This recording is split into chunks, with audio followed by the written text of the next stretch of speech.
বেসরকারি বিশ্ববিদ্যালয় ছাত্রদল নেতা ও প্রাইম এশিয়া বিশ্ববিদ্যালয়ের শিক্ষার্থী জাহিদুল ইসলাম পারভেজ হত্যার প্রতিবাদ, হত্যাকারী সন্ত্রাসীদের দ্রুত গ্রেফতার ও দৃষ্টান্তমূলক শাস্তি নিশ্চিতের দাবিতে মানববন্ধন ও প্রতিবাদ সমাবেশ করেছে।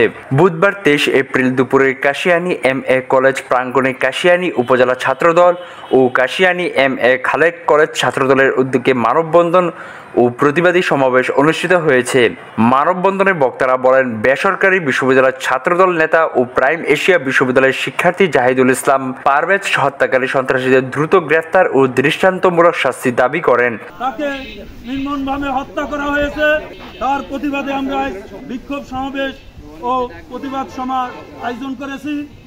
আমরা প্রতিবাদ জানাই কাশিয়ানী উপজেলা ছাত্রদল এবং কাশিয়ানী এম.এ. খালেক কলেজ ছাত্রদলের পক্ষ থেকে গভীরভাবে শোক ও প্রতিবাদ জানাচ্ছি।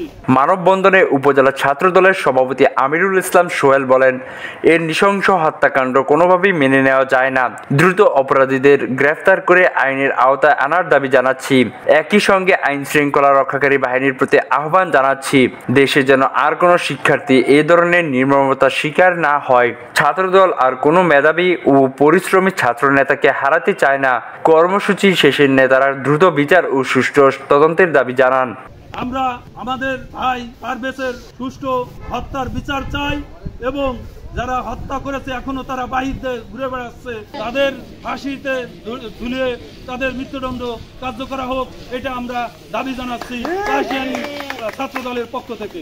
এ সময় উপস্থিত ছিলেন উপজেলা বিএনপি ছাত্র বিষয়ক সম্পাদক বিল্লাল খান, উপজেলা ছাত্রদলের সিনিয়র সহসভাপতি চয়ন মণ্ডল, সহসভাপতি তাজুল ইসলাম, সাধারণ সম্পাদক সুজাউদ্দিন শিকদার অপু, সিনিয়র যুগ্ম সাধারণ সম্পাদক মোহাম্মদ জোয়েল, সাংগঠনিক সম্পাদক হাসিবুল হাসান শান্ত, দপ্তর সম্পাদক রিয়াল চৌধুরী, ধর্ম বিষয়ক সম্পাদক মেহেদী হাসান নাসিম, কলেজ ছাত্রদল নেতা স্বপন, রবিউল, জিসান, জামিল, আবির, সিয়াম, আসিফ, তানজির সহ ছাত্রদলের অন্যান্য নেতৃবৃন্দ।